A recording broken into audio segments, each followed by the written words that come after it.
that your presence will be before us and everyone who serves in the decision-making process of our city. We pray for direction which will lead our city to be strong and unified. May we continue the legacy of our founders. May we be granted this day the wisdom to make decisions which will be for the good of our city.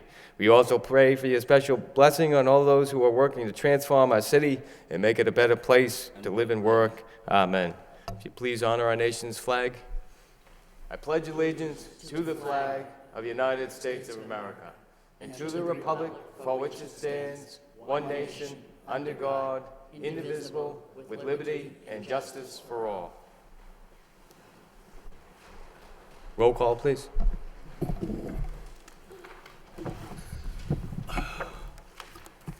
Council Lee. Here. Council Laurie. Here. Council Martin. Council Madonza. Here. Council Mercia. Here. Mayor Murphy. Here. Council Nguyen. Here. Council Elliott. Here. Council Kennedy. Here. 8 present. Thank you. First up, we have the city clerk's portion of the agenda. Minutes of the city council meeting of October 23rd. Minutes of the special meeting of city council and school committee on October 24th. Special meeting of the city council October 30th. Minutes of the Education Partnerships Subcommittee of October 30th for acceptance. Motion to accept and place on file by Councilor Mendonça, seconded by Councilor Laurie. All those in favor, signify by saying aye. Opposed?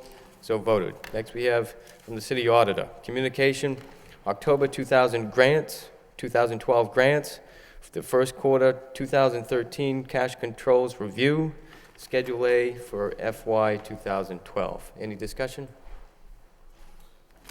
Entertain a motion. Excuse me, Councilor Mendonça. I'd just like to thank the auditor for continuing this work, keeping up on the cash controls in the different departments. It's good to see it's going on and that there are no discrepancies at this time. Thank you. Councilor Elliott. Thank you, Mr. Mayor. Thank you, Madam Auditor. I agree. So you looked at these two departments. What are the next ones that you may be looking at? To be honest with you, I haven't chosen them yet, Okay. but I'm trying to mix it up. Okay. As you can see now, I do police, fire, library. So I try to do something different every quarter. And is it every department that accepts, almost every department that accepts cash?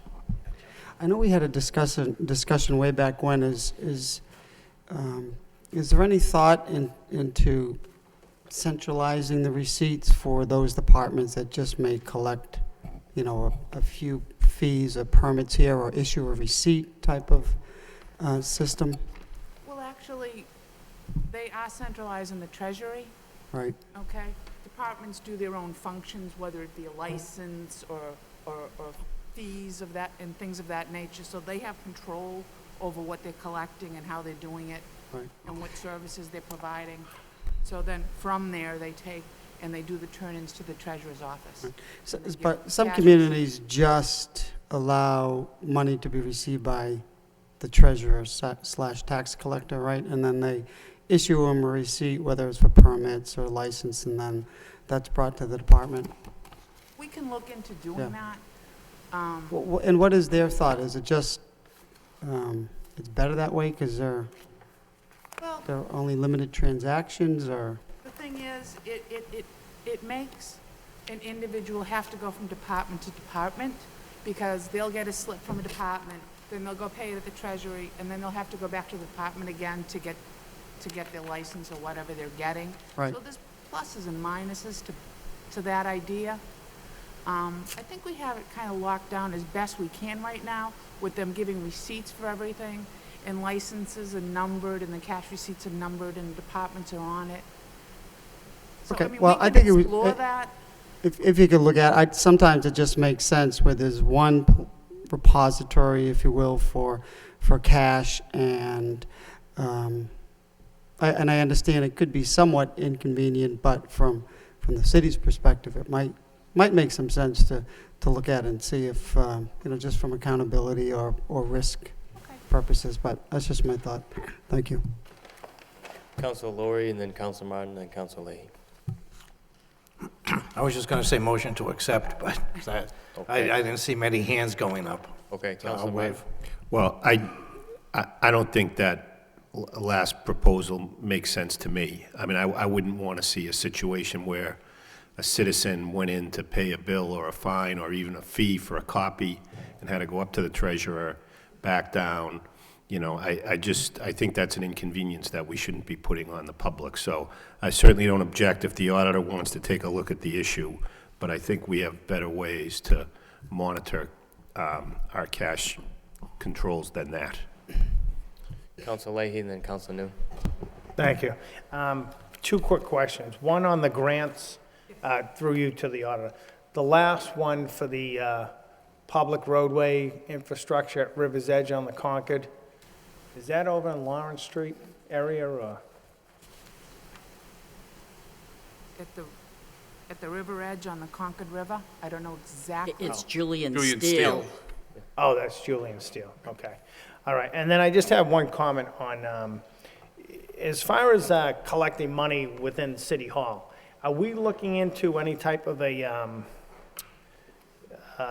computer system where instead of handwriting receipts or whatever, we'd have it all computerized, so different departments would talk to other departments, and everybody would require to go onto the computer and do whatever, and then give you your receipt. They may do that in the treasurer's office, but I think in the clerk's office, we're still handwriting, so I didn't know if that's helpful, and are we going in that direction?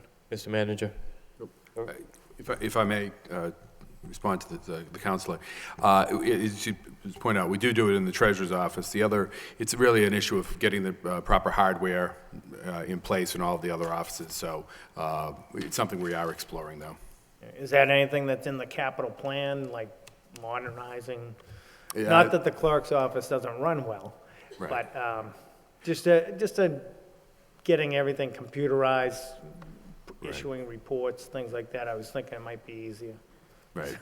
Yeah, there's a number of different systems out there that we've looked at and talked about, but at this point, we don't have any proposal just yet for that.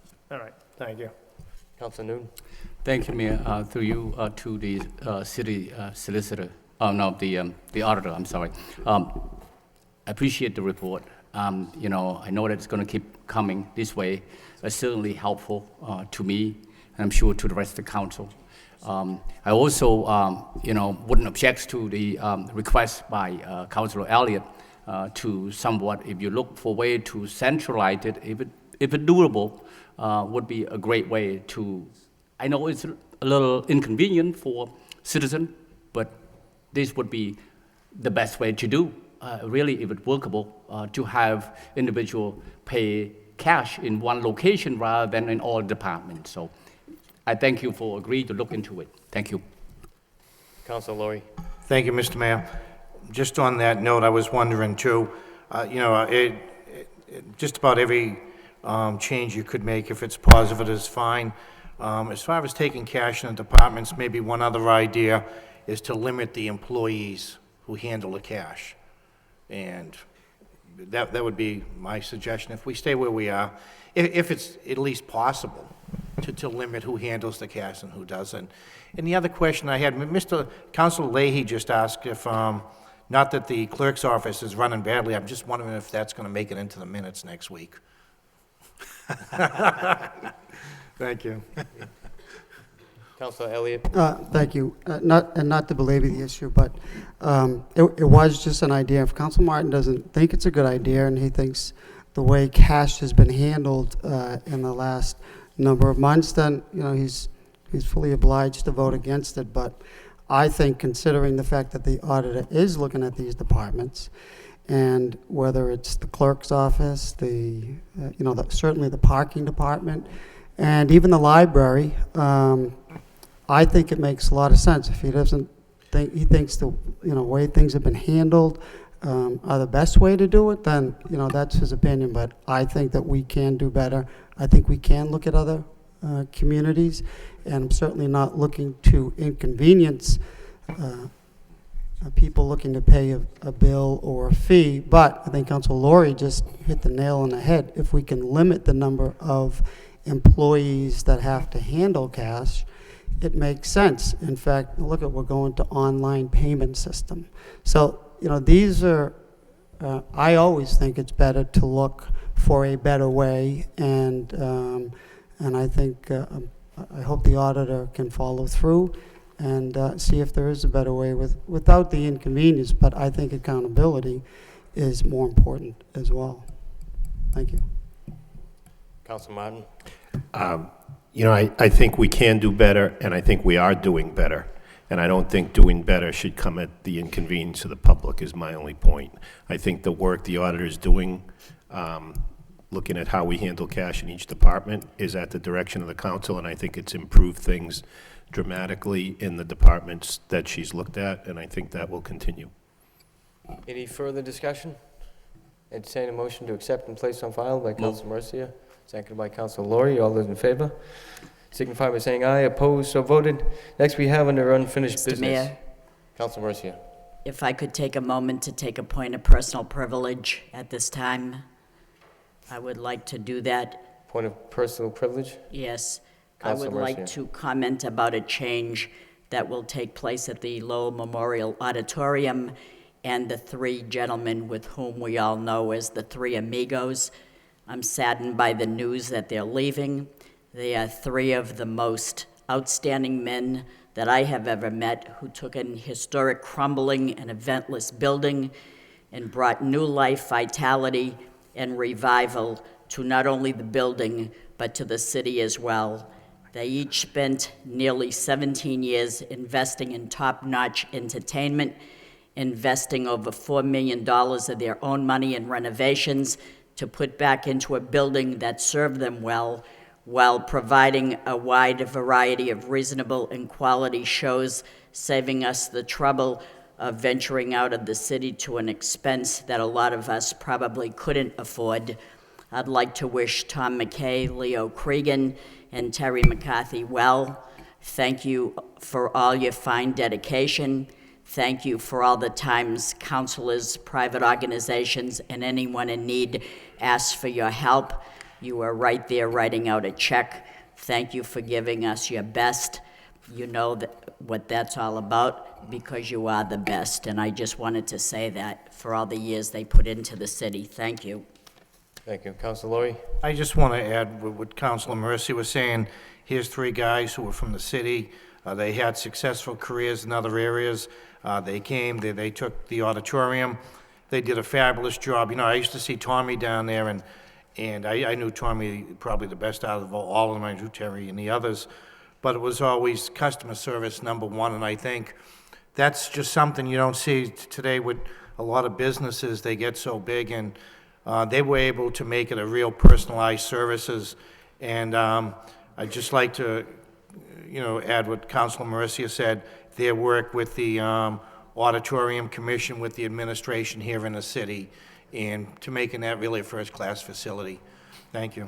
Council Noon?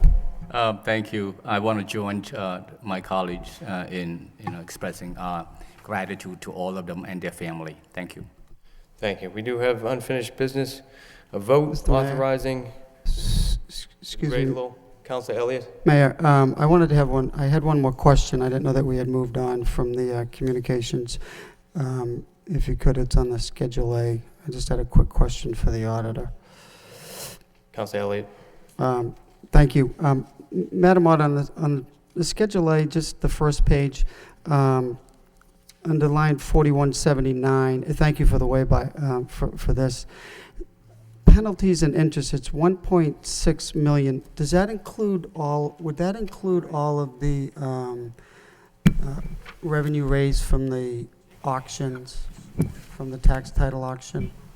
Actually, that's regular penalties and interest. The liens and the penalties and interest on the liens, which is what you're probably talking about, that's under 4199. So that's just regular interest, It's just regular penalties from people paying late. paying late. Okay, great, thank you, and I did see 4109, so thank you, Mr. Mayor, I appreciate that. Thank you. We do have under unfinished business a vote authorization for the Greater Lowell Technical High School repair project. Motion to waive the full reading by Councilor Mendonça, seconded by Councilor Noon. All those in favor signify by saying aye. Opposed, so voted. Reading by title. In City Council vote. Authorizing the Greater Lowell Technical High School repair project. What's the wish of the committee? Councilor Martin. Move to approve. Move to approve by Councilor Martin, seconded by Councilor Laurie. Any discussion? Mayor. Councilor Kennedy and Councilor Noon. Thank you, Mr. Mayor. Through you to the manager. Mr. Manager, you sent a communication to the council. Could you just kind of review that and what the impact will be on, what the impact might be on the tax rate if we do that? Sure. I'm going to ask Mr. Moses to walk you through the scenarios that he's placed out here. In terms of the impact of the project, though, on the tax bill, I think the vocational school gave in their presentation last week, they included the specifics to that of their project. We didn't break it down quite like that. We assumed sort of base numbers in terms of tax increases moving forward, as putting limits on how much we could go up, and then looking at what impact that would have on the bottom line. But Okay, we actually included 4 different scenarios in there. The first is a base case scenario with no Greater Lowell project. And it's basically an update of the forecast that was in your budget. It includes a 1% tax increase, not the typical 2.5%, and that's pretty close to what was in the original budget. That's base case. Then the second scenario layered in the debt service, or the assessment from the project as the folks from the Greater Lowell vote outlined last week. So it's dollar for dollar exactly what they're anticipating. The next 2 scenarios offer merely 2 suggestions on how to possibly mitigate the cost of that and still balance the budget. The first one, obviously, there are several ways to do it. You can either increase revenues, decrease expenses, or rely on reserves. But you can balance the budget. The first one basically increases taxes as of 2014, the next budget year, up to 2.5%, and that one move pays for all the expenses and balances the budget going forward. The second Moses, way... Excuse me, Mr. Moses. Okay. So is it another way to say that if we approve the capital budget for the technical high school, that it would mean that the impact to the city would be 2.5% increase? It would be the incremental difference between 1 and 2.5%. But it's really only for that 1 year, and it carries forward because our forecast had already included a 2.5% increase in the future years. So it's really raising that revenue in 2014. What happens is when you raise the levy in a year, it has a compounding effect, and it raises that money year after year. That's why it can pay for a project like this. And if I may, Councilor, just looking at that, if you look at the third scenario there, which includes that 2.5% in 2014, you can see that but for 2020, where we run into a deficit, there's actually a surplus each one of those years. So that would give us flexibility to avoid going up the full 2.5% in those years. We'd be able to, which is the standard of communities. In fact, there was an article in the Sun today talking about the good condition that Groton is in. Groton had a number of problems in the past, going back some years, but they've stabilized their finances now, and they're saying that they're just going to limit themselves to the 2.5%, and they'll have a positive picture. So we include that 2.5% here, but you can see that there's the surplus that would allow us then to bring it down from that to more like a 2 or 1.5. And of course, whenever you look out at forecasts, things change. We can make modifications along the way to bring that down a little bit more with further changes in our annual operating budgets. Okay, and on new growth for this year, do we have a figure on that as yet? We don't, we haven't even submitted it to the Department of Revenue yet. But I will say, I think we are likely not going to hit the target, which is going to be the first year in a while that we haven't been able to get to that target. We're going to be probably a little bit below that, but we're still working on it. Okay. You had made a comment a couple of weeks ago when this council voted to increase the levy by $87,000 that you thought that we would be able to absorb that without having a tax increase. That's correct. I assumed that that comment meant that you were depending on the new growth revenue. Is that not correct? It's a combination of other factors. It's really not new growth. We knew at that time that we probably wouldn't be hitting that new growth, but some of the other costs are coming in or revenues are coming in a little bit better than we had anticipated. Okay, yeah. Go ahead. And then the fourth scenario. Okay, I do want to jump on a point that the manager made. These forecasts go out 20 years, and anything out beyond a couple of years gets really fuzzy, and there's also the potential for compounding. Let's say we had a revenue source like delinquent penalties and interest that because of our tax levy going up and we're getting more interest on late payments, that could go up in the long term. So a bump in 2014 or 2015 may carry forward and really affect the forecast and really affect the amount of the tax levy. So I just want to caution everyone who looks at a 20-year forecast to understand that beyond about 3 or 4 years, you're relying a lot on judgment, and beyond about 7 years, it's really unreliable. But the second scenario, and I do want to say that these scenarios are not mutually exclusive. These are just two ideas how you would deal with a budget deficit. The second one, I arbitrarily said, let's not deal with any service cuts or any operating expenses, but let's take a look at our investment through the capital plan. And if we eliminated investment in the year 2014, that doesn't mean we abandon the capital plan. We may just push things off 1 year. That also largely deals with the deficit. We'd be borrowing, I think the number is somewhere around $5 million less. You could create a hybrid plan to deal with this. You could say, well, we'll take part from taxes, we'll scale back a capital plan and not eliminate it. You could decide to do operational changes where you might reduce staffing by attrition so that you didn't have to lay people off, and that might increase things, but that might squeeze the departments a little. Our staffing is a little thin now.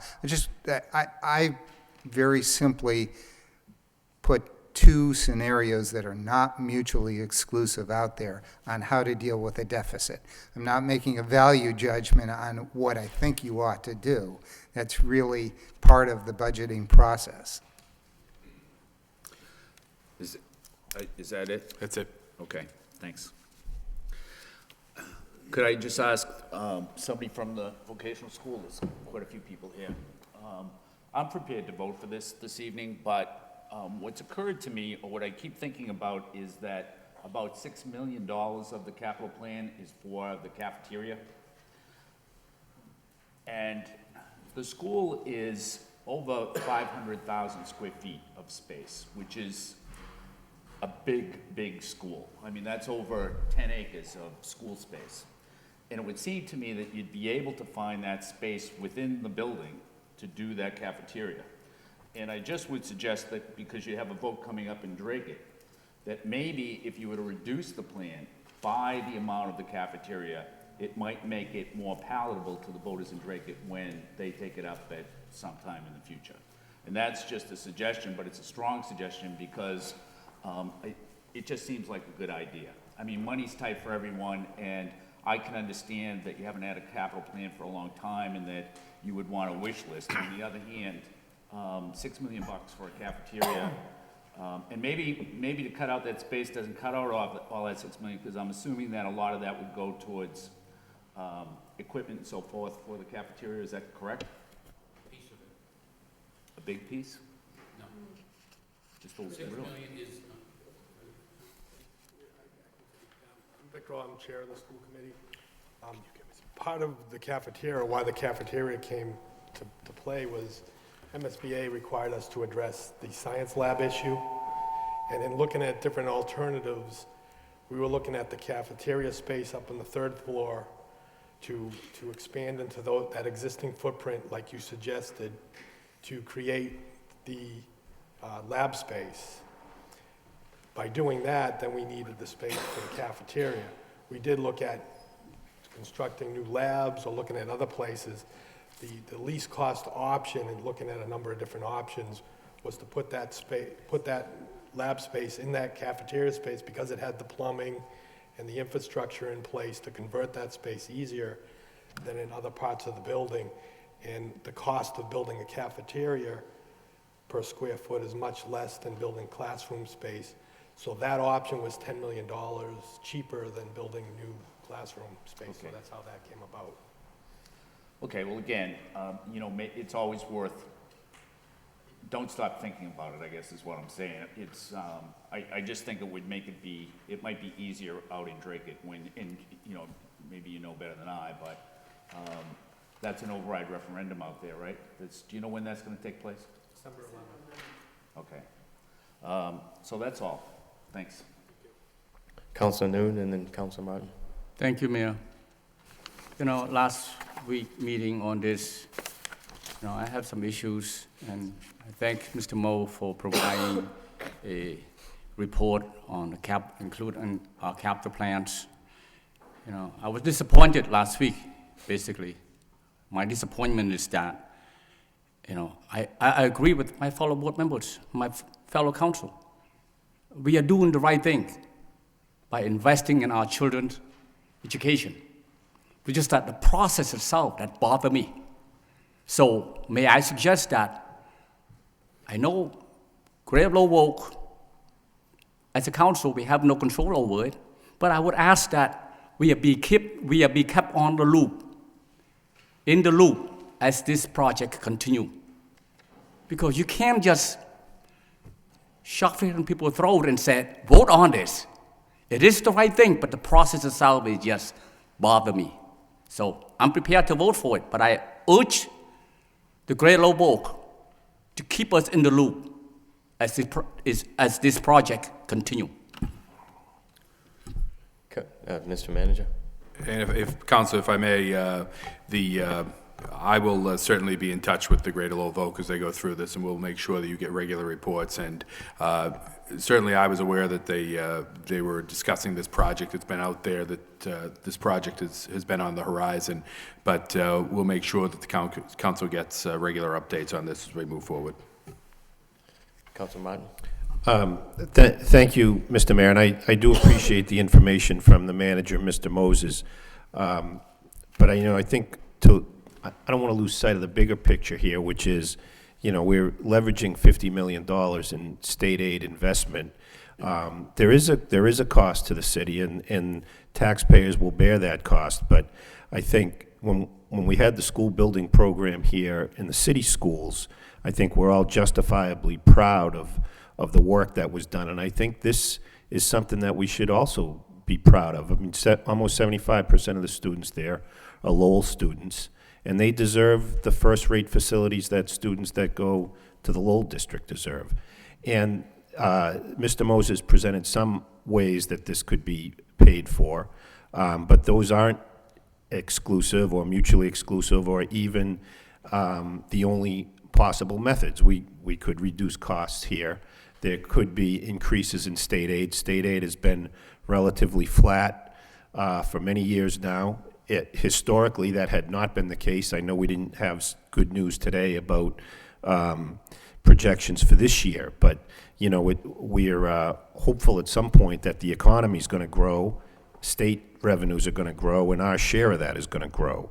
So if that doesn't turn out to be the case, then we're going to have to look at other ways to finance this. But I think it still is a smart decision to capitalize on the state aid that's been presented as part of this project. You know, I think the superintendent at Greater Lowell Tech called all the counselors. I think we all had issues. I would have liked to seen, you know, the opportunity for more students to attend, but that's not something that the state school building assistance program would support because enrollment projections are down. So as much as we all would like to maybe see this thing be a little bit different than what's been presented, this is what the state approved. The state's paying the lion's share of it. They want us to participate in that. And I think in the long run, that's why I think this will be a smart vote and also be fair and beneficial for the students that go to school there. Councilor Laurie. Thank you, Mr. Mayor. No, I had some questions after last week, and one was, as Councilor Kennedy did, the cafeteria, the size of the cafeteria, and I believe it was 3 sittings. Yeah. And, you know, I'm not an educator, so I kind of reached out to some people I know in the field, and I said 3 sittings, and they looked at me and said, boy, that's a wish list, you know, everyone would like to have it, and some questions with the labs. And I reached out to one of the individuals on the committee, Fred Bahu, and we talked about the labs and the need for the labs, and Freddie was full of information and on the cafeteria, especially on the labs. And, you know, it's expensive, but when you look at what the education that the children from Lowell are going to get, and it's not something we can do within our own system. And so I support this, and, you know, I look back maybe 20 years ago in the 90s when that council, that administration built the schools in Lowell, and we look at them now and what we have. So, you know, this is an investment I'm going to support, and I will wish the school committee people in the administration the very best with it, and I'm ready to vote yes. Thank you. Councilor Leahy. I'm all set, thank you. Councilman Mendoza. Yes, I know we can try to think of ideas to save money. The bottom line is they've already gone through MSBA. MSBA's decided to reimburse the district 76% of the project costs. And some of this is because in order for them to do the funding, they're requiring this. They're requiring the upgraded labs to do this. So it's not something that we can shave cost off of, because if it could have been done, the MSBA would have already done it. And anything we shave off of it, again, MSBA is paying 76% of it. So they get the first 76% of savings that we may achieve. So is it worth it in the long run of the effort, since the MSBA has already reviewed this? Now, regarding these projections, if I could, through the mayor, ask the question. I mean, I noticed that the salary and wages seem to increase by about 5% a year. Is that just a number, or is that in actuality that there's that much growth in the salary and wages year to year? We've got. I didn't okay. calculate the actual percentage. I'm just Right. off the top of my head. It seems like about 5%. We've got assumptions in there about cost of living increases as well as steps. Part of the difficulty with the forecast is that we know, based on the population today, about what percentage of the employees qualify for steps. And so that we know today, if there were no cost of living increase, steps are somewhere around 1.5% increase. The problem with so the forecast, just so you know, the assumptions are that's the 1.5% steps because they exist in contracts, and a 3% COLA out into the future beyond what we're trying to negotiate now. So that's out there. So you're right, that's 4.5%. The problem with that, as the employee base ages and turns over, more people hit the top of their pay scale and don't then qualify for steps, and other employees come in and come in at the lower end of the scale, and that 1.5% may come back down to near zero, or it may go up to 2%. That's the imprecision that's inherent in a long-term forecast like that. 3% cost of living increases, if you look back 20 or 25 years, that may be a pretty good average. If you look back over the last, let's say, 5 to 10 years, that would be extremely generous. I don't know what you want long-term, but, you know, the average of of the last 20 years looks about good for the next 20. And so that's why I included it. Yeah, that's why I bring it up. I mean, it's a conservative number. Right. We're not likely to exceed it. So it's a good number for planning. And we'd know what we'd have to have in order to make these budgets. But at the same time, the actuality of the recent history is that it hasn't been that expensive. And so the projection may actually have some room in it going forward that, again, might still have to fund some of this through tax increases, but right now the numbers would be on a high end, at least in the near term. Like you said in the beginning, once you go up beyond 3 to 5 years, lots of things can change. The only thing we know for sure is what we've negotiated and we have on paper. Beyond that, we can't really know. We just have to have reasonable projections.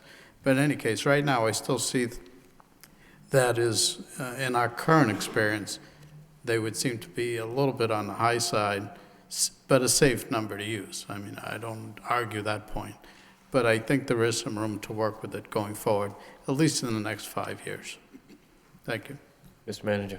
I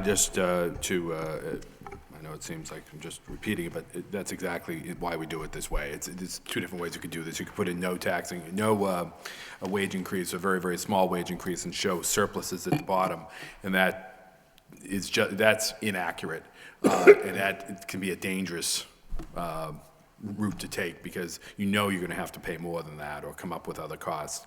So that's why we try to be as conservative as possible in our costs and as conservative as possible in our revenues that we put in there. For instance, Councilor Martin mentioned the local aid. It's likely there'll be some type of change in local aid, maybe not in the short term. We've only really incorporated in that changes, I think, in the Chapter 70 formula, not in the other, Chapter 70 contribution, not in the other forms of local aid.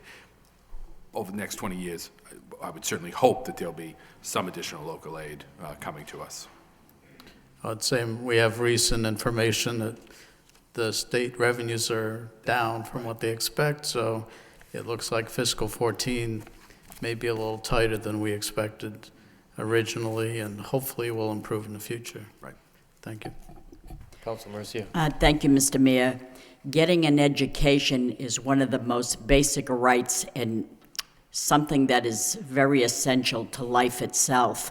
And there are many students that are not scholastically inclined to go to Lowell High School, but they have an alternative. They can go and get a trade. I have a son that he was scholastically inclined, but he wanted to be an electrician. So luckily he got into the Voc School and he did study electrical, and we had a light in the hallway that if you went upstairs, you turned it on downstairs, you went upstairs and you went to shut it off, it wouldn't work. It didn't work. And my husband, being in the trades himself, being a painter, talked to many people and said, what am I supposed to do? He was very good at fixing things. This is one thing he just couldn't fix. So my son come home and said, I know how to fix that, Dad. And my son said, I don't want you burning the house down. No, absolutely not. He said, I'm telling you, Dad, I can fix it. Within 5 minutes, he had it fixed. I couldn't even believe it to think that a kid outsmarted his father, but that was with the trade that he got and the education and knowledge he got from this magnificent school. I can tell you how great it is that kids get out of there, they graduate and get tremendous jobs. And I will tell you that we have a city councilor, former colleague, Dan Tenzar, went to the Vogue School, graduated from there, and became an attorney. So having said that, we have to invest in our youth. We have to invest in their knowledge and their education. Part of that means to upgrade the facility. This is the vote that we are taking tonight. I wholeheartedly support it. We hate to spend a dime, no doubt about it. People's taxes go up. We hate that, but we have an obligation. This is one of those obligations, and I'm here because it's an investment that is well worth it, and I wholeheartedly support it. Thank you. Thank you. Any further discussion? Councilor Elliott. Thank you, Mr. Mayor. Mr. Moses, the information was helpful, I have to say. And I just have a few questions on the scenarios. So the first page, the base case, and you did explain this when Councilor Kennedy was questioning, this assumes no tax increase and no greater low VOC investment, right? Not quite. It assumes a 1% tax increase, but no greater level. Okay, I'm sorry, that is a question, another question. So on line 2, it does say Prop 2.5 increase on the first page. That's correct. It says Prop 2.5 increase, and then you'll see a negative number below that. It's just a quirk of the model that I needed to create a negative to offset to get the excess levy capacity to work. I got you. I actually noticed that. And then for the rest of this forecast is no, there's no increase. Okay. So then the second page is, again, this includes the Greater Lowell capital assessment of, it goes online in 2014 and then escalates up. Again, without any tax increase. And that creates a deficit, structural deficit from 2014 all the way out to, 20 years later of $11-12 million. That's true, but I wouldn't worry too much about, 15 to 20 years from now. A lot can happen.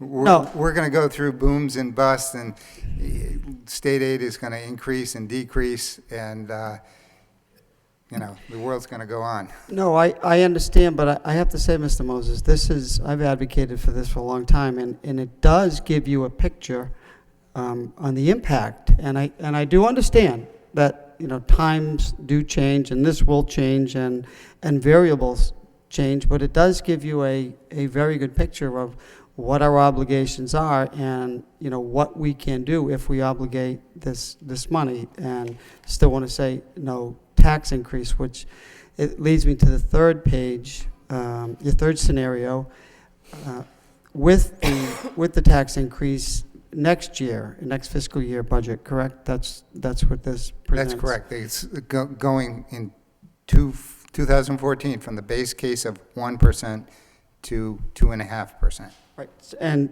the point being, this will have an impact, and everything else being equal, to pay for this, taxes do have to go up. Everything else being equal, capital investment for other projects, salaries, whatever else comes up is essentially what this says. That's what this scenario says. Remember, it doesn't mean the taxes have to go up. There are other ways to do this. Another scenario shows you one where the taxes don't go up. Right, and that's the scenario I want to get to. Look, I want to support this. I agree with my colleagues. It's important to invest, and the compelling argument is we're getting 77 cents on the dollar from the state. On the other hand, I'm torn because we're putting $15 million we're spending $15 million, and we have to pay for it. And at some point, the rooster comes home to roost, and I don't want to, if we do have other capital needs, we know they're going to come. And I don't want to say, okay, we can do this, but you're going to have to, there are two things. One, you're either going to have to raise taxes, or you're going to have to cut things out of the capital plan that we may need, streets and sidewalks and, other equipment. So my question is, how do we accomplish this without, next year saying, look, we're in the budget season, you people voted for this, and you either have to vote for the 2.5% increase to start paying for this, or not. I'd just like to start with the fact that each year when we prepare a budget, we generally have a deficit.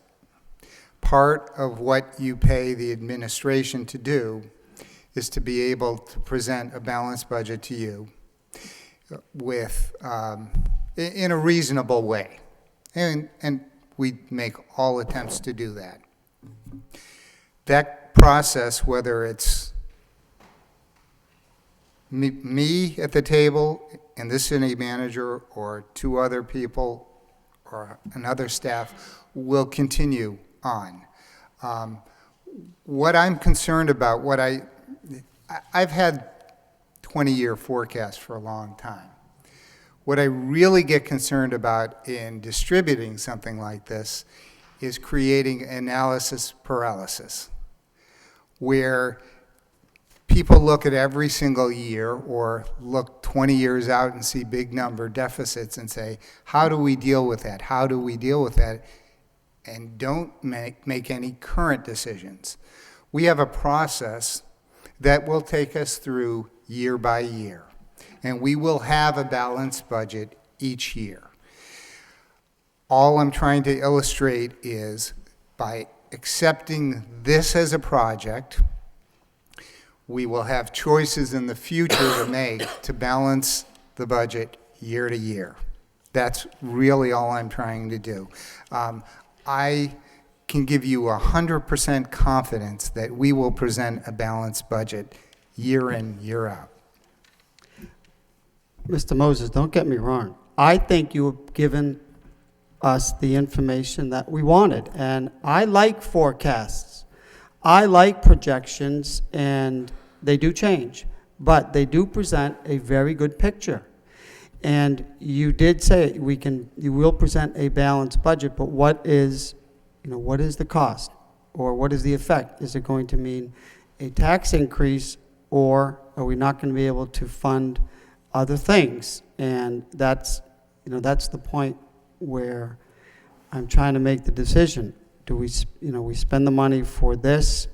It's a 77% reimbursement that is very compelling, because otherwise there will be improvements that have to be made that we won't get 77 cents back on the dollar from people. But I don't also want to obligate taxpayers to $15 million and then say, well, we also have some other very pressing capital items that can't wait. So I guess back to my original question, we vote for this based upon these analysis. Will it require the 2.5% increase next year? It really, Council, would really be up to the council, I guess. If we, my goal next year is actually to, if you look at the base case scenario with the 1% increase next year, which is just a number, we were hoping to get down to zero. You have a shortfall of $183,000. $183,000 is pretty, we can close that up, but it keep us at a 1%. What it does, though, as Mr. Moses points out, is it causes issues actually more in the future years, right, because you didn't build up the levy. you know, if we don't do the project, next year, you're still looking at a 1%, and you still have a shortfall of, I believe, $144,000. Right. So, again, small number, we'd have to, we can close, I think we can close that out pretty easily as I sit here tonight. But what we'd have to do is, what it does is it doesn't create the issues actually moving beyond that, where we have the 2.5% built in there. But each and every year, we have to go in and we have to, as Councilman Donser mentioned, you know, the salaries are something that we think we have some play with. We have some other local aid numbers, as Councilor Martin indicated, that we think we probably do a little bit better on. We can modify our capital budget. 20 years out is a long time, as Mr. Moses pointed out. 20 years, we have this always in the back. We can do 20, we can do 40, you know, we can do anything. We really, if you look in your budget books, we have a 5-year. Right. And that's generally what we use, because those are pretty, obviously, they're closer. We have pretty good numbers on that. And I think, you know, we can, a lot of this, looking out over the next 5 years with the base case scenario, with the Greater Lowell, you're looking at shortfalls of 183, 557, 500, 634.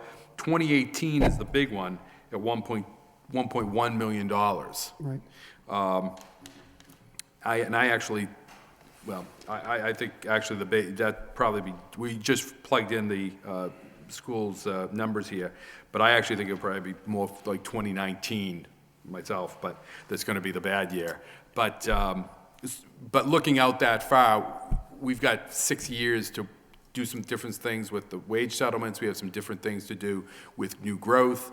1.6 is actually pretty conservative on that. So I think that there's things that can be done looking out over these next 5 years that will mitigate some of that issue. Okay, so suffice to say, next year, as you had mentioned, we want to get to no tax increase. It's, which is safe to say.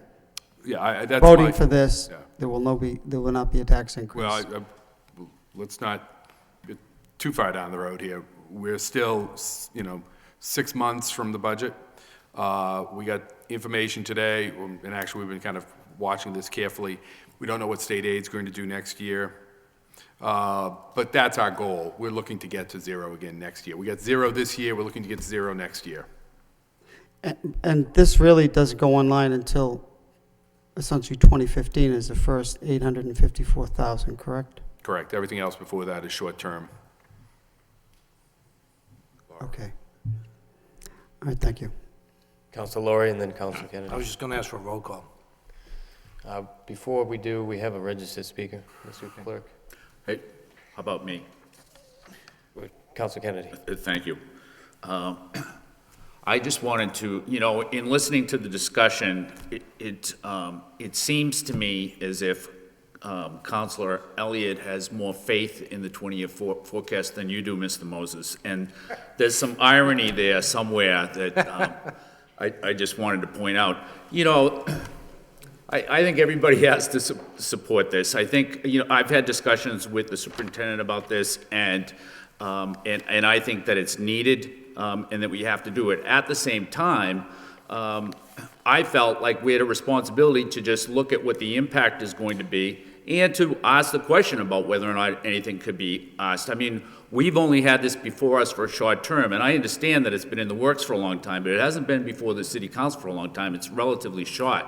And the amount of time that we've given to deliberate and vote on this has been what I think is short, given the scope of the project. So, you know, I'm ready to support it, and I think it's a good idea, and I think that it's needed, but I also think that that the questions that are being asked are important questions as well. Thank you. Any further discussion? Roll call, please. He's withdrawn. He declined to speak. Roll call, please. Counselor Leahy. Yes. Counselor Laurie. Yes. Counselor Martin. Yes. Counselor Mendonça. Yes. Counselor Mercia. Yes. Mayor Murphy. Yes. Counselor Nguyen. Yes. Counselor Elliott. Yes. Counselor Kennedy. Yes. That's 9 yeas. Thank you. Next, we have the city manager's portion of the agenda. Communication from city manager, responses to city council motions and requests. Any discussion? Council Mercy. Thank you, Mr. Mayor. The last time that the Connie Square Bridge Construction Informational Meeting took place, there was a city council meeting and we couldn't attend it. Well, in their wisdom, the second meeting is November 7th, which is tomorrow. Tomorrow at 7 o'clock at Middlesex Community College for those people downtown that are residents and businesses that would like to be there. It'll be at 7 o'clock at the Middlesex Community College at the lower cafeteria on the ground floor, 33 Connie Square. Very informative about the impact that the closing of that bridge will have on the hospital, the auditorium, and a lot of people would be interested to know that. So it'll be tomorrow evening at 7. Thank you. Thank you. Council Lori. Thank you, Mr. Mayor. On the packet that came back last week, there were several items that I'd like to talk about. First is, there was a petition for a cat ordinance some weeks ago, and we got the response back in the packet by Mr. Daly. Could we send him a letter with the results? I don't believe we have yet. Could we? No, I said, could we? Oh, could we? Yes, Yeah. we can, yes. Okay. And then another portion was the winter skating possibilities, and again, I want to thank the administration and Parks and Recreation. We were looking at Shed Park, Welcome Field, and Wang Field in Pawtuckville, and I think those are good locations. With the restrooms nearby, there's plenty of parking, and hopefully we'll be able to do something at one or two or maybe three fields, at least two. And I want to thank the administration. You did reach out to the governor's office and State Senator Eileen Donahue on the money with the, for the police with the drug scandal. Looks like the money's first going to go to the DAs. Right. And I want to thank you for that. And I want to thank Senator Donahue and the delegation for what they've done. And then, again, on the Problem Property Task Force, I want to thank the DPD director, this is actually the Assistant City Manager, Adam Bakey, for the results that came back. I was impressed by the discussion with what Boston has and what we may lack, and that is the controls. And if it would be possible to put those into place, so at least we can have some type of collaboration. You know, I look at Boston, if you have 4 calls on a property and in 1 year, you get on the list. I've talked to some people now over in Pawtuckville. In one night, they may have 2 or 3 calls with some of the students over there. So I think it would streamline the problems, and we would be able to zero in quicker. And I think it also in properties like we talked about a couple of weeks ago on Chelmsford Street, I think it was 603 Chelmsford Street, a couple of calls from the police or inspectional services, we would target those properties, and I think that was the results of the finding. So I just want to thank everyone from there for their work on those issues. Thank you, Council. Any further discussion on the communications? Councilman Donza.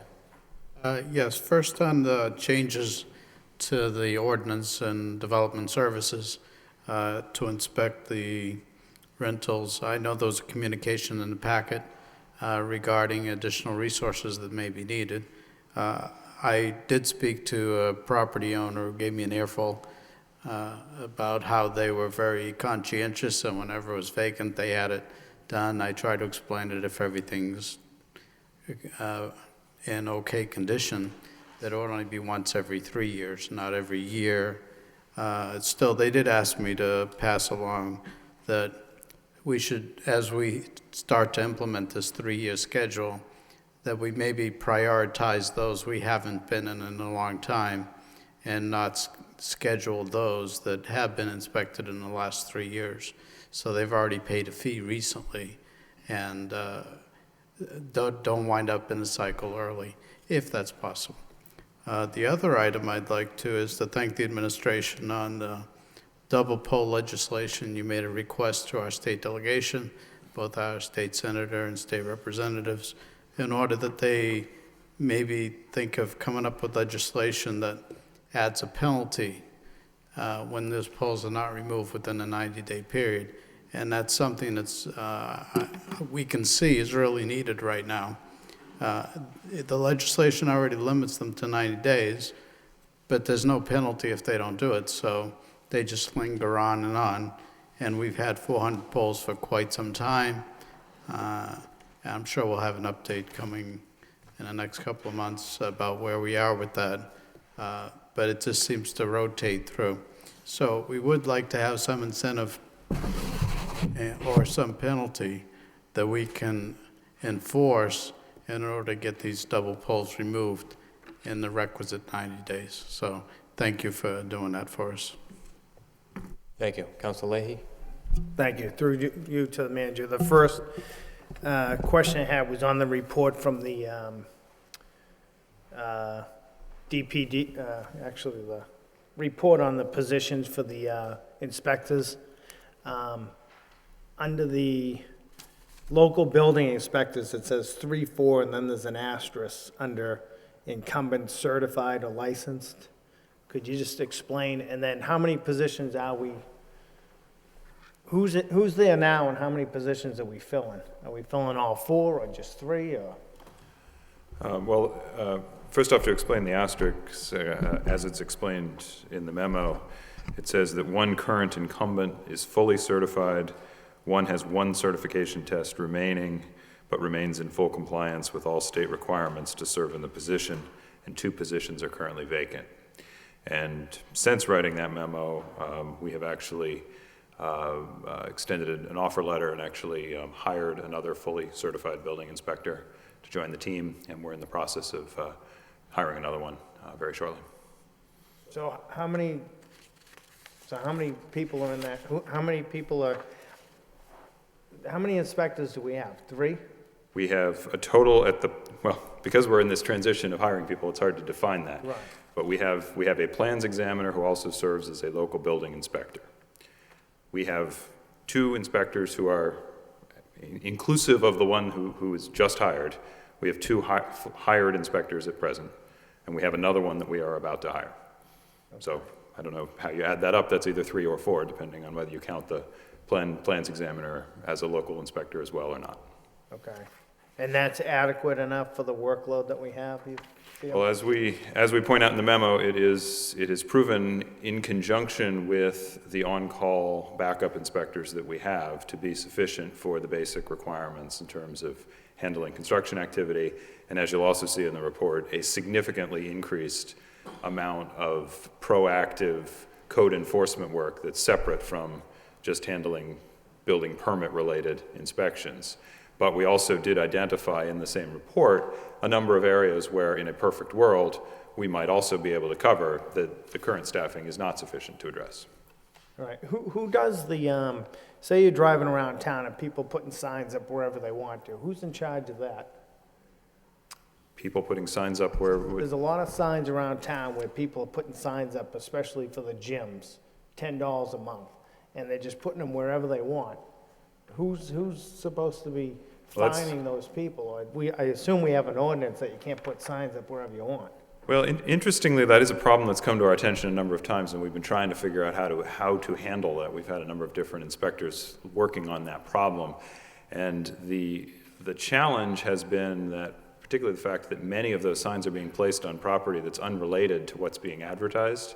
So essentially, the best thing to cite them under is litter, that they're actually being put, unwelcome litter that's being deposited. So in that sense, we have both the sanitary code enforcement officers as well as Gunther Wellenstein in the solid waste department could cite them on the basis of them being litter. But there also is a sign code in the city that they, in some cases, not all, but in some cases are in violation of, and they could be cited as a zoning violation. If that's the case, then it's the building inspectors and the building commissioner who actually have the authority to cite them on that basis. What we have generally found the most effective, and I share your frustration with the problem because there seems to be an inordinate proliferation of those things, not just in Lowell, but I see them all over the surrounding towns as well. What we found to be the most effective is actually to call the number on the sign and tell them they need to remove them, or we're going to start citing them on the basis of them being litter, which carries a fine that incurs daily for every sign. and that tends to be the most effective tool that we've had. But as you can see, it's an ongoing, constant battle. Yeah. And one other question, who would be in charge of, say, the double polls? Who calls those in and kind of keeps tally on how many days they're up? Not sure I can answer that one. That's something that we sort of coordinate out of the manager's office. Mr. Marchand handles that. He communicates with the National Grid on a regular basis with that issue. Okay. All right. Thank you. I just, a few more questions to the manager. Just, I saw the memo on the track at Colley Stadium. Really kind of wasn't enough information what I was looking for. Okay. Does that, it says that you're going to try to incorporate it in the capital plan. Does that mean it's a good chance that it would happen this year, or? Well, it won't happen in fiscal year 2013 because that capital budget is already prepared. What it would do is we would look to potentially put it in for the fiscal year 2014 capital plan that we would be implementing after July 1st. Okay. And does that, when we do something like this, I assume we look at the lost revenue? I suppose, you know, we have more events at the stadium. We're going to have people staying in the city and kind of benefits everybody all around, right? Probably stores, restaurants, all that stuff. That's kind of what we talk about, bringing people into Lowell. Yeah. You know, do we kind of weigh the cost with that on, you know, not getting the, this kind of ties in with my motion with the sheriff's department. If we could get Colley Stadium freshened up, get the landscaping done, get it as nice as Lawrence Stadium, I mean, boy, then you got a nice venue there and getting all these people and these events that come into the city. Right. I guess it's hard to quantify some of that. It's hard to quantify even when a group comes in and utilizes the track for a track event on a given afternoon, how much they're actually spending in the city. They're probably not staying at a hotel in the city. They may go to, you know, particularly up in that area, they may be going to the McDonald's or the restaurants up there. I think the McDonald's actually is in Tewksbury up there. No, McDonald's is in Lowell. That's still right on the line. But so it's hard to say exactly what is being brought in by that. So we don't get into too much into the revenue that's produced on that, other than we could look at the revenue that we would be paid by the MIAA to have an event there or something like that. So, but we, you know, again, we're looking to probably put this on for the 2014 capital budget. Okay, and then just one other thing, they addressed the situation at 12th Street and July Street, so thank you for that. That was it, thank you. Councilor Laurie and then Councilor Kennedy. Just to follow up with Councilor Leahy, to invest in a new track, I saw, I think the estimated cost was over $400,000. But how often would the MIAA and other organizations come in and rent it? I think we look at that. First of all, the area is a gem in the city. It's not a stadium anymore. It's a complex.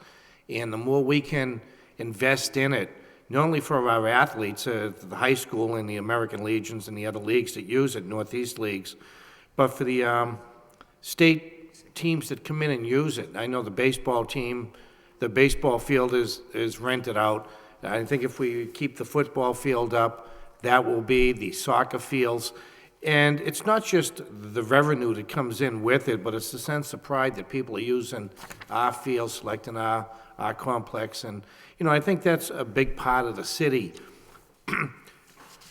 As the city's grown over the past couple of years, and I've said it many times, and I compliment the school department, the school committee, I think we're the only high school in the administration that's not charging its athletes.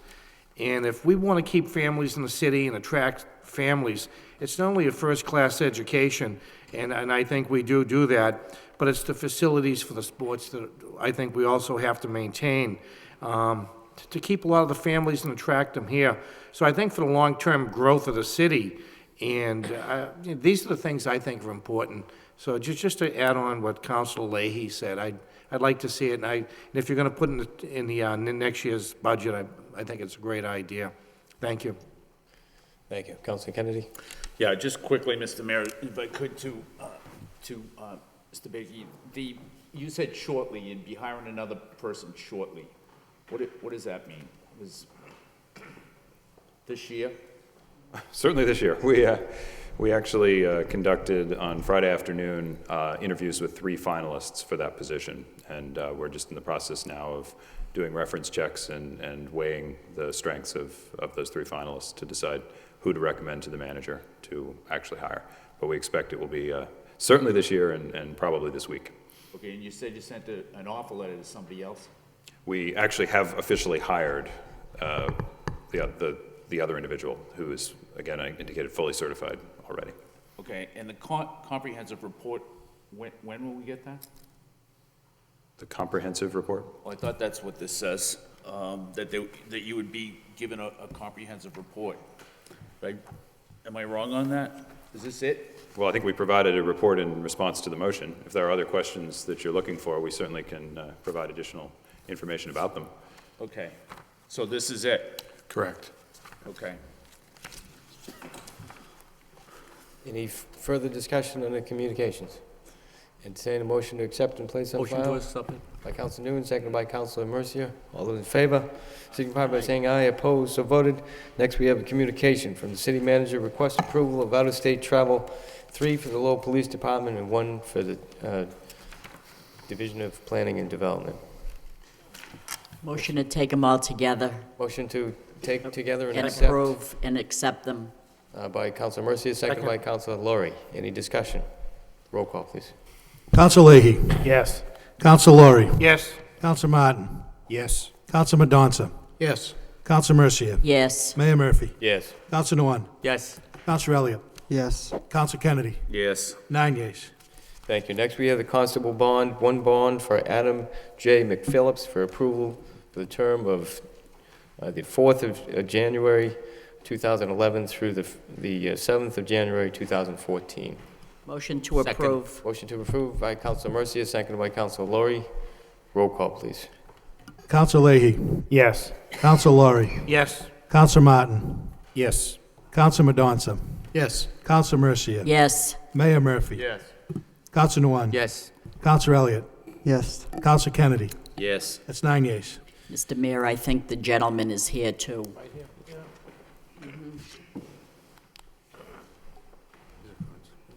Thank you for your time, ladies and gentlemen. I'm Adam McPhillips. I'm the Public Safety Officer for the Lowell Housing Authority, and I feel I can serve you very well as a constable, both as a citizen of Lowell and for the Lowell Housing Authority. Thank you for your time. Thank you for being here. Thank you. Next, we have an order for a 60-day trial. Motion to waive the full reading by Councilor Mendonça, seconded by Councilor Noon. All those in favor signify by saying aye. Opposed, so voted. Reading by title in City Council order. Pursuant to Chapter 266 of the Code of Ordinances, City of Lowell, Massachusetts, concerning Section 266-6, entitled Temporary Experimental Regulations, temporary traffic regulations are implemented for a period of 60 days. What's the wish of the council? Move for approval by Councilor Elliott, seconded by Councilor Laurie. Roll call, please. Council Leahy. Yes. Council Laurie. Yes. Council Martin. Yes. Council Mendonça. Yes. Council Mercia. Yes. Mayor Murphy. Yes. Council Nguyen. Yes. Council Elliott. Yes. Council Kennedy. Yes. 9 yeas. Thank you. Next, we have a vote. Motion to waive the full reading by Councilor Noon, seconded by Councilor Mercia. All those in favor signify by saying aye. Opposed, so voted. Reading by title. In City Council vote, authorizing the city manager on behalf of the City of Lowell to accept a gift from Lowell Regional Transit Authority of a 2003 Ford Cut van. What's the wish of the council? Move to approve. For Second. approval by Councilor Laurie, seconded by Councilor Noon. Roll call. Council Leahy. Yes. Council Laurie. Yes. Council Martin. Yes. Council Mendonça. Yes. Council Mercia. Yes. Mayor Murphy. Yes. Council Nguyen. Yes. Council Elliott. Yes. Council Kennedy. Yes. 9 yeas. Mr. Mayor, Councilor Mercia. if we could send a letter of thanks to the LRTA, that's very generous of them. Thank you. Sure. Next, we have a vote to accept a proposal of Marlowe Building and Design Incorporated for $85,000 at 14 and 16. Move to approve. Move to, I actually have to read the vote first. Well, that's, But thank you for your eagerness. A motion to waive the full reading by Councilor Laurie, seconded by Councilor Mendonça. All those in favor signify by saying aye. Opposed, so voted. Reading by title in City Council vote. Authorizing the city manager to accept the proposal of the Marlowe Building and Design Incorporated in the amount of $85,000 to purchase the property located at 14th and 16th 3rd Street in Lowell, and to execute all documents necessary for the transfer of the property. Motion to approve by Councilor Laurie, seconded by Councilor Leahy. Roll call, please. Counselor Leahy. Yes. Counselor Laurie. yes. Counselor Martin. Yes. Counselor Mendonça. Yes. Counselor Mercia. Yes. Mayor Murphy. Yes. Counselor Nguyen. Yes. Counselor Elliott. Yes. Counselor Kennedy. Yes. That's 9 yeas. Next, we have a vote to apply, accept, expend $200,000 for the U.S. EPA Brownfields Assessment Grant and $1 million for the U.S. EPA Brownfields Revolving Loan Fund. Motion to waive the full reading by Councilor Martin, seconded by Councilor Kennedy. All those in favor signify by saying aye. Opposed, so voted. Reading by title. In City Council vote. Authorizing city manager acting through the Department of Planning and Development to apply for, accept, and expend a grant in the amount of $1 million from the U.S. Environmental Protection Agency for a Brownfields Revolving Loan Grant, and to apply for, accept, and expend a grant in the amount of $200,000 from the U.S. Environmental Protection Agency for brownfield assessments. Motion to approve by Councilor Martin, seconded by Councilor Mendonça. Roll call, please. Counselor Leahy. Yes. Counselor Laurie. Yes. Counselor Martin. Yes. Counselor Mendonça. Yes. Counselor Mercia. Yes. Mayor Murphy. Yes. Counselor Nguyen.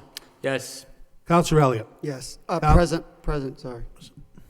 Counselor Kennedy. Yes. 8 yeas. Next, we have a vote authorizing the filing of special legislation regarding the membership of the Lowell License Commission. Motion to waive the full reading by Councilor Noon, seconded by Councilor Laurie. All those in favor signify by saying aye. Opposed, so voted. Reading by title. In City Council vote. Authorizing the filing of special legislation relative to the membership of the City of Lowell License Commission. Move approval. Move for approval by Councilor Kennedy, seconded by Councilor Laurie. Roll call, please. Counselor Leahy. Seems like a good idea, yes. Counselor Laurie. Yes. Counselor Martin. Yes. Counselor Mendonça. Yes. Counselor Mercia. Yes. Mayor Murphy. Yes. Counselor Nguyen. Yes. Counselor Elliott. Yes. Counselor Kennedy. Yes. That's 9 yeas. Thank you. Next, we have the reports, subcommittee reports, the Education Partnerships Subcommittee of October 30th. Councilor Laurie. Thank you, Mr. Mayor. We met last week here in the chambers, and actually we had two issues. One was a motion from July with Councilor Kennedy, on we sending out letters to the, thank you, to the various towns. I'm just getting the letter here now. And Councilor Kennedy, you want to explain it? Yes. Councilor Councilor Kennedy. Laurie. If I could, Mr. Mayor. Basically, the motion that passed was to ask that the city solicitor prepare a letter, and she did on behalf of the subcommittee, and the letter will go to the boards of selectmen for the three partner communities, would be Dunstable, Tingsboro, and Drake, informing them that that we're aware that that the way the school board is currently composed, that it violates the one man, one rule rule, and therefore is unconstitutional. And the letter suggests that the boards of selectmen take up both of the proposals that are in Chapter 71, which there are 5 or 6 alternatives in Chapter 71, but also that they consider mostly a proposal that would allow for all of the members who are on this school board, the vocational school board right now, to remain, and that each community would have the same amount of members that they have now. And the difference would be that instead of Lowell voting for just 4 members, Lowell would get to vote for all 8. Likewise, Dunstable, instead of voting just for 1 member, would get to vote for all 8. So in other words, all 8 members would run district-wide, and that election would the election of those members would no longer be on the odd year when Lowell has its elections, or in the spring when the towns have its elections, but rather would take place during the state elections, so that everybody could vote at the same time. And so that's the idea. I think that after the Kelleher decision, the way that they handled it down in the Southeast Regional Technical School District, which included Brockton, was the very same way that I just described. And so I think that's the easiest way to handle a situation. I think it also will cause less commotion, I would hope, with our partner communities in the school district. And so that's the letter. But the letter, I should point out at this point that the letter is just to begin the dialogue with those communities in how we can move forward to bring the school board into compliance with the one-man, one-vote rule. Thank you. Any further discussion? Council Mercia and then Council Lori. Thank you, Mr. Mayor. I kind of did read this in the paper, how Councilor Kennedy had an issue with that, and the solicitor ruled that he was absolutely right, that actually one man, one rule, we should have had more representation. Be that as it may, I in no way support the fact that if, let's say there's 8 right now members between Dunstable, Tingsboro, Lowell, and Drake. I don't feel that living in Lowell that someone's going to run in Tingsboro and Drake, that I have any say into who they support or pick from those communities.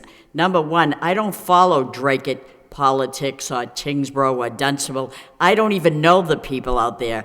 I have all I can do to know who's running in the city here besides knowing there. I wouldn't want Dunstable or Drake or Tingsboro to be telling Lowell who to, voting for who we should be supporting in the city.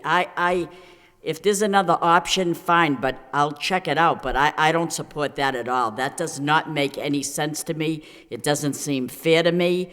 I wouldn't want Drake telling Lowell what to do, and I certainly don't think that I should be voting who's representing Tingsboro or Dunstable. Absolutely not.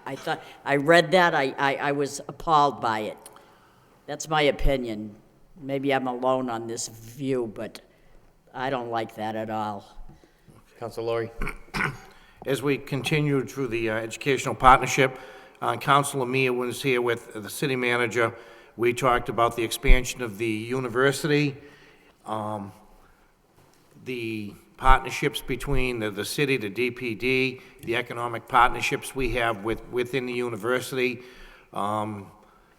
As the university grows, we talked about a little earlier the student ordinances and extending the residential parking. And from there, the counselor gave a good, the chancellor gave a good talk on the growth of the college, his new dorms down on the south campus, which are privately owned, which will be paying taxes, how much the revenue we're bringing in from the, say, the arena and parking and food and beverages, the ICC and parking, food and beverages. I thought it was just a good discussion between the city and the university. And unfortunately, we didn't get to the manager's impact initiative in the neighborhoods, but we recessed and we'll be back in the spring, and we'll continue talks with the university as the city continues to work together. Thank you. Thank you. Councilor Martin. Thank you, Mr. Mayor. I didn't realize we had left a discussion of the first subcommittee item, but on the technical high school committee, I spoke up at the meeting and actually proposed a more radical solution as to whether we even need this school committee at all. I don't object to the letter going out because I think we need to do something. We're clearly in violation of the law. Whether this solution is the best one or not, clearly Councilor Mercia has issues with it. Others may as well. But I think we need to do something, and this is a good way to initiate that dialogue.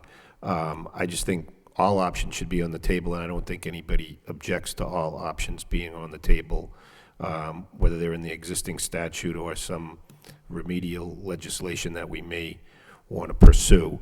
So, but I wanted to state that I had also spoken at the subcommittee on this item. Thank you. Any further discussion on the report? Entertain. Council Mercia. Thank you, and I also want to speak on this particular issue as well. I think the Voc school is working properly the way that it is. To take it away from, well, to take Lowell away from that portion and put it under the superintendent of schools in Lowell, I don't support that either. So I just want to go for the record and tell you that I don't support that portion of it either. Thank you. Any further discussion? Entertain motion to accept the communication by Council Laurie, second by Council Kennedy. All those in favor signify by saying aye. Opposed, so voted. Next, we have for the wire inspector, report of National Grid request to install underground conduit at Broadway in Lowell, Massachusetts. Entertain a motion to accept the accompanying order by Council Noon, seconded by Council Mendonça. All those in favor, Council Laurie. Is this the item we had about a week or two ago for the parking garage down on Broadway Street?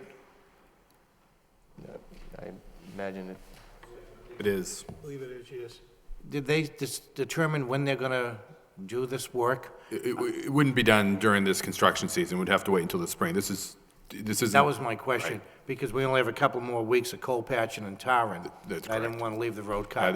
We have street opening permit ordinances that would limit that. Great, thank you. We've already got a motion in a second. All those in favor signify by saying aye. Opposed, so voted. Next, we have general petitions, claims, one for a personal injury. Entertain a motion to read and refer to the Law Department for report and recommendation. Second, so moved by Council Kennedy, second by Council Laurie. All those in favor signify by saying aye. Mr. Mayor? Council Mercia. I know that the solicitor just left, and I was trying to reach her before she left, but this is the first time that I see that we have a request to be referred to the Law Department, and it's almost 2 years old. How do we, this happened in January of 2011, and in a couple of months, it'll be 2 years old. Why are we just looking at this right now? I don't understand why we have this right now. I thought there was it says October 23rd, it was time-stamped 2012. I thought we had an issue in the Law Department where it has to be 30 days. If it's over 30 days, we don't honor it because they didn't get it in a sufficient amount of time. Mr. Manager. Submitted to the city clerk on October 17th. Are we speaking of the claim? The claims, the loss was January 10th of 2011. Right, but that was when we have the police report from that date, but I don't believe the city was made known of this until October 17th of 2012. I understand that, but I thought we had people that want to file a claim against the city, they have to do that within 30 days. Why does this person get to take 2 years and decide they're going to come after this? We're not saying we're going, again, this went to the city clerk. The city clerk responsibly brought it to the city council. I'm not blaming the city clerk or anybody. I want to know why this person is, 2 years ago, something happened, and they're now claiming something with the city at this late date. I don't get it. Right. Well, this is to get a report and recommendation. Right, so this is to send it on. Do we ever get a report and recommendation? I've never, ever seen a report and recommendation come back to us.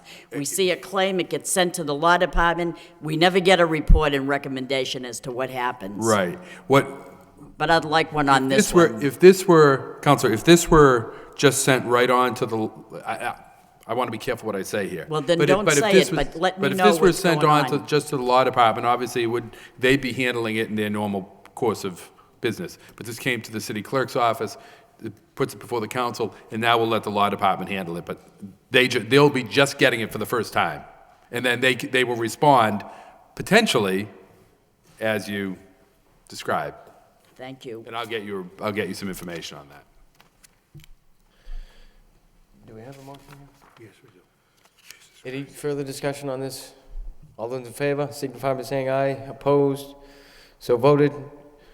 Next, we have under miscellaneous, Attorney James Flood, on behalf of 1 Perkins Street LLC, request access for an easement at 45 Lawrence Drive.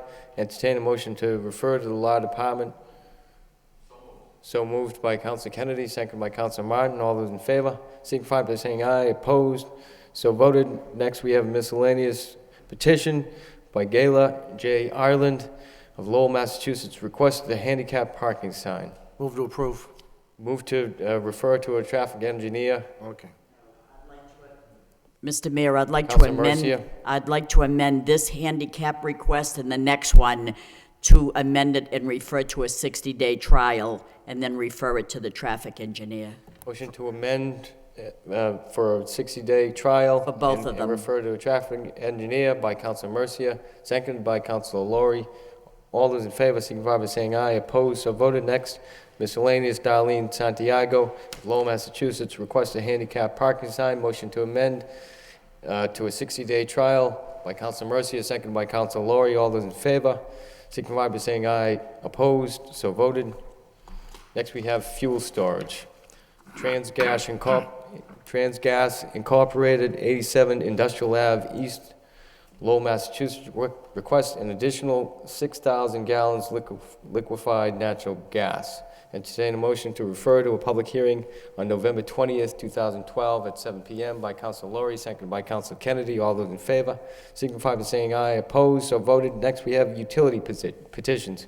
Pole location for National Grid. Request to install 1 pole at 37 Mort Avenue. Entertain a motion to refer to a public hearing also on November 20th, 2012 at 7 p.m. by Councilor Noon, seconded by Councilor Mendonça. All those in favor, signify by saying aye. Opposed? So voted. Next, we have motions. Councilor Leahy. Thank you. I just had a question on this. I suppose the order is it goes to public motion, and then someone will be here from National Grid. But just, I don't know if this is premature, but it says under reason, it just says new pole to be installed, but it kind of looks like there's already a new pole there. Someone just put it in the wrong position, in the wrong spot, but they'll be able to answer that next week. Yep, at the public hearing. Okay, all right. It'd be actually at November 20th. Okay.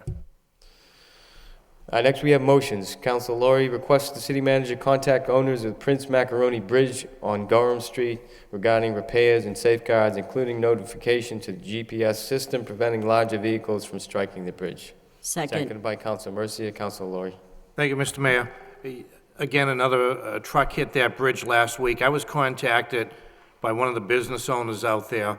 It's been a problem over the years. I grew up there. I know Councilor Martin grew up there. Councilor Mendonça, Councilor Mercia, and I'm sure we've all seen it. And it's been a problem. There's a couple of businesses there, a furniture store, a sub shop. It ties up the traffic for hours. They can't do business. If there was a fire at the 2 schools up the street, there's a problem with the fire trucks. I think the last person said it wasn't on their GPS. I don't know, can we contact the GPS systems? How do you do that? Mr. Manager. And we have 2 bridges, one on Lakeview Ave. I'd like to contact GPS or how it's done. McDonald's does it, the gas stations do it along the highway. Can we contact the GPS system and tell them the height of these bridges so the truckers? I also got an email from one of the guys I went to high school with, Johnny Quigley, and he sent me an email. There's trucker websites that list these things also. Right. Can we reach out to them? Or whoever owns the bridge? Mr. Manager? We can investigate how that's all done. I mean, there's multiple GPS companies, companies that do GPS systems. There's multiple websites that could be that are probably out there that do this type of thing. We probably don't have all of them, but we can research and see what we can find out about that. When I went out on the call originally, I noticed we have signs up by Carter Ave, and the question was, should they be closer? Well, not really, because if where the signs are, you could always take a left on Moore Street or Maple on the other side. I went by last week, there was another sign 12 feet right in front of the bridge. It says low clearance, but yet these trucks keep hitting it. I know we don't own the bridge and it's limited. One of the suggestions was maybe having one of those bars across the street. Now, would we do that, or could we charge the bridge owner to do that? Well, we could, it is again, we'll have to look into some of those ideas. It's their bridge, we couldn't do it for them, and I don't know how much we could order them to do it, so we'll have to look into that. But I also went under the bridge, and there's wood under both sides over the sidewalk. My guess, and it's a guess, is to catch debris falling, and it's in deplorable condition. And if they could fix that before someone gets hurt. But those are the questions, if we could do GPS or... I will tell you that I think it's Guilford that owns that, or Pan Am now. Yeah. And they're not always the most cooperative. In fact, they're never cooperative. Okay, then, So, you know... But we will certainly do what we can do. 5 trucks have hit that bridge, it's an MBTA bridge, is it structurally safe? Right. That's a question I have. If they're not gonna cooperate, if they're not gonna cooperate, it's a severe safety issue out there on Gorham Street, and how do we address that? Right, and that's what we'll do I some work know, on it. I- And hopefully they will be cooperative, but...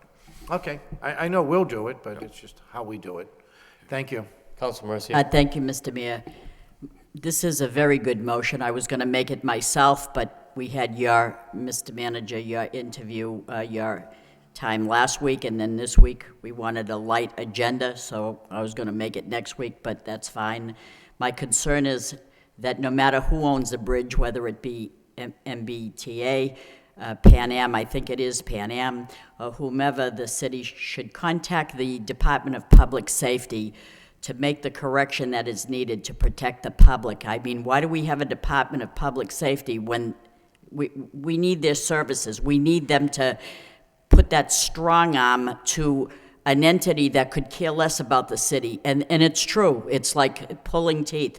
But the improvement that is needed is to have each side of the entrance to that bridge about 11 feet before you come to the entrance of that bridge, a metal rod with chains coming down to the measurement of the height of like 12 feet, because if the bridge is 12 feet and the truck is 13 and a half, then those chains are gonna hit that truck driver's top of his cab there. Once the chains hit the top of the truck, well in advance of the bridge being stuck under the bridge, the noise alerts the driver that the bridge up ahead is too low. And so if he's not paying attention or reading signs, and God knows that over the course of time, I have called many times to get the lights in working order, the flashing lights, and on both sides. We also need the signs on the bridge repainted to allow better visibility and make drivers more aware of their surroundings. They're not doing it. We need the Department of Public Safety. I know that the Department of Public Transportation came down. It seems like nothing was really done. They just said that the structure is still safe, even though the bridge has been hit. It's structurally safe. And I'm always petrified to go under that bridge. I'm going to tell you, especially when there's a train coming. I'll hold up traffic and let the train go by. But the Department of Public Health should be notified and see if they can help us with this negligence that takes place with Pan Am. So thank you. Thank you. Any further discussion on this motion? All those in favor signify by saying aye. Opposed? So voted. Next motion by Councilor Laurie. Request the city manager contact the police department regarding feasibility of developing a self-defense program for women. Seconded by Councilor Mendonça. Councilor Laurie. Thank you, Mr. Mayor. This is something I guess the police department has done in the past. They do have training for self-defense programs for women. I talked to the police officers, and I guess it signs up very quickly. It fills out. It's been very popular in the past. I don't know about funding, if it's in there now, if we can do it with the budget. But I think it'd be something good to have. I was at a neighborhood meeting.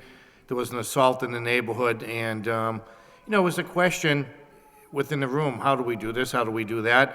And I leaned over to the police and I said, what do you think? And they said, we used to do the self-defense, so here's the motion. And I think it'd be good for the city. Thank you. Any further discussion on the motion? All those in favor signify by saying aye. Opposed, so voted. Next motion by Council Laurie. Request the city manager contact the proper department regarding developing a program for evening cooking classes. Thank you, Mr. Mayor. That was one of my notes from when I was Seconded campaigning. by Council Leahy. Council Laurie. Thank you, Mr. Mayor. That was one of my notes when I was campaigning last year. Both men and women were talking about cooking classes, and, you know, it was funny, I talked to the superintendent of schools yesterday, and she said maybe we could do it at the high school under continuing ed, use their kitchens. And I don't know if we have to hire someone. Do we hire someone? Do we reach out to the community, the different ethnic groups to have different classes, Italian, French, and I think another good thing to reach out with a lot of young mothers as the kids are coming off the formulas. Maybe we could have something for nutritional night for that type of thing. But I just think it'd be something good to add, and if we can do it through continuing ed, that might be the way to do it. Thank you. Thank you. Council Mercia. Thank you, Mr. Mayor. I'm very concerned about these particular motions. Let's see if I have this straight. A few weeks ago, we have adult entertainment in the parks. Now we have self-defense from the police department, and now a cooking class. You are, Councilor Laurie, becoming the male Martha Stewart of the council, and I know that you are retired, but you're still young. You could become the activities director aboard the Love Boat, but be that as it may, I want you to know that I want to contribute to your cooking class.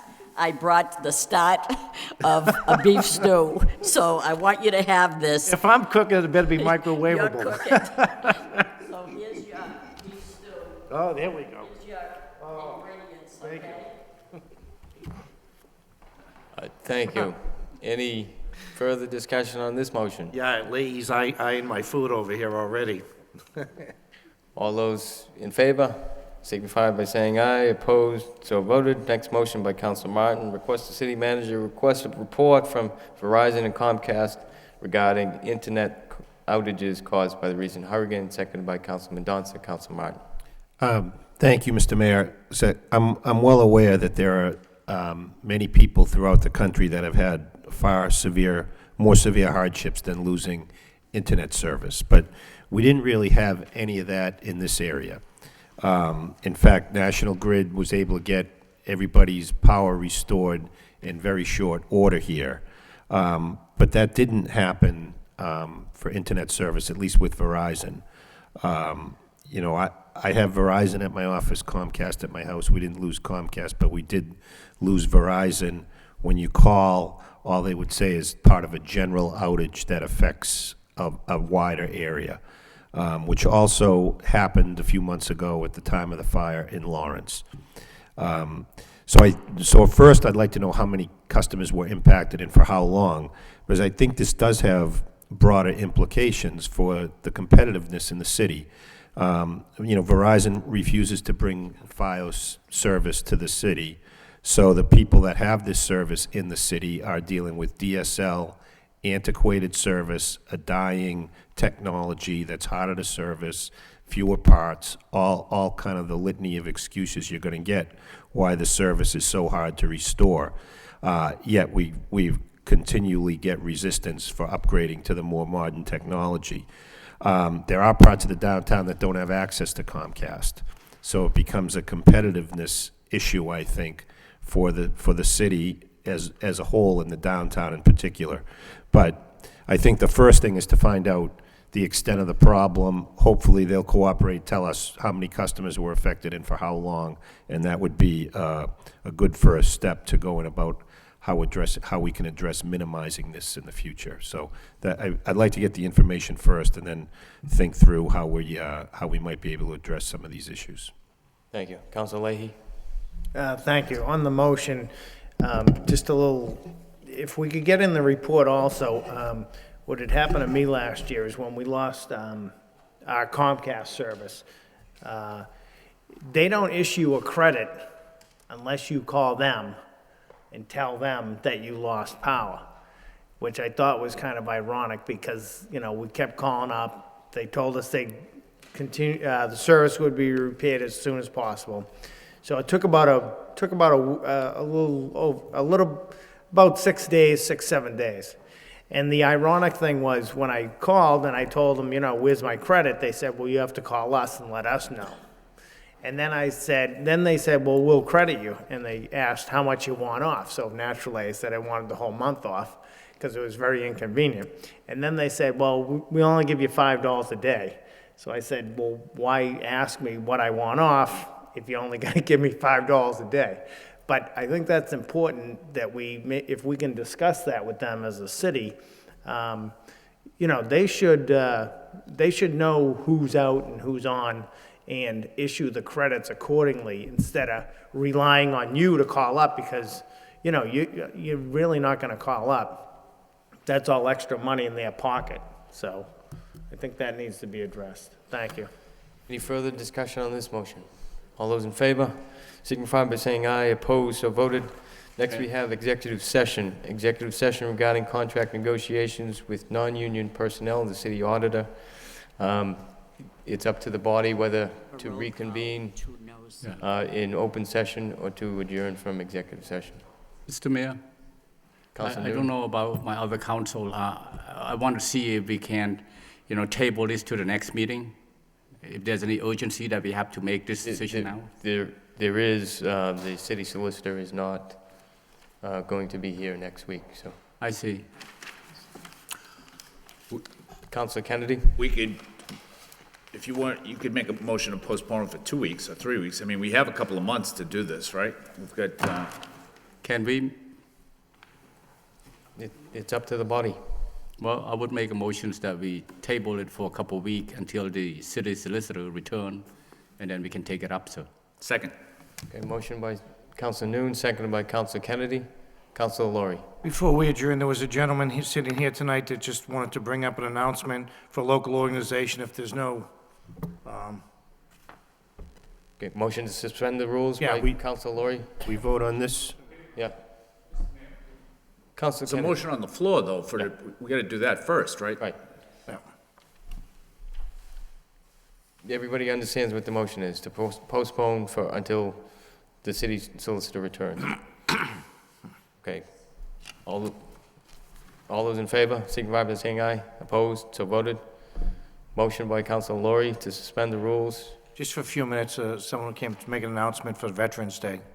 Motion to suspend the rules by Councilor Laurie, seconded by Councilor Mercier. All those in favor, signify by saying aye. Opposed, so voted. Thank you, Mr. Mayor. My name is Thayer Eastman. I'm with the Lowell Veterans Council.